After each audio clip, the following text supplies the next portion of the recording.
Ceux qui ont regardé la Star Academy au début des années 2000 se souviennent forcément d'elle. Il faut dire qu'avec son look entre robe noire, chignon et éventail dans la main, Armande Altaï ne passait pas inaperçue. Celle qui était la professeure de chant du château a passé le relais sans aucun problème à Adeline Tounayouti pour la nouvelle mouture du programme version 2022. Avant de faire le bonheur du télécrochet de TF1, Armande Altaï a eu une carrière riche, débutée au début des années 1970 et une enfance très difficile. Dans le portrait de Libération publié ce mardi 28 février, la très bonne amie de Françoise Hardy a accepté d'en dire un peu plus sur le sujet. Son père étant un officier français, la fratrie est née dans divers lieux du monde, Alep pour Armande, Damas, Beyrouth ou la Côte d'Ivoire pour ses frères et sœurs.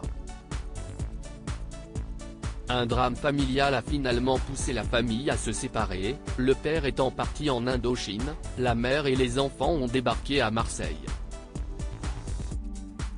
Mon père a abusé de ma sœur aînée.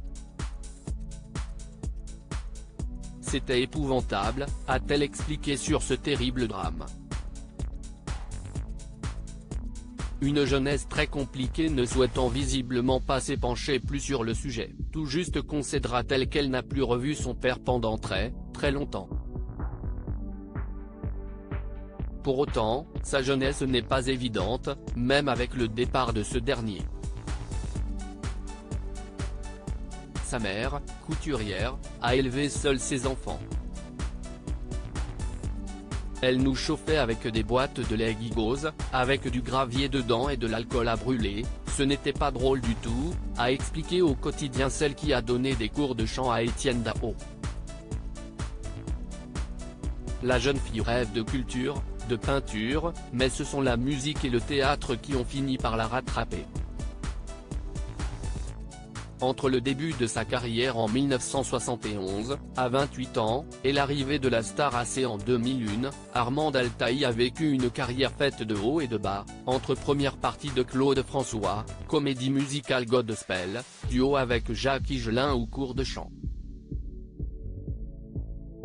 Les maisons de disques, reconnaissant son talent, lui ont alors envoyé des talents à coacher. Sa vocation était née.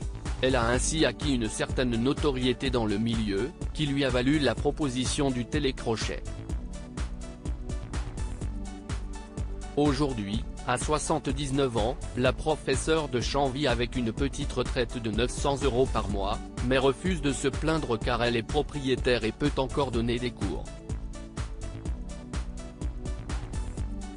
Article écrit en collaboration avec 6 médias Crédit Photo, JLPPA.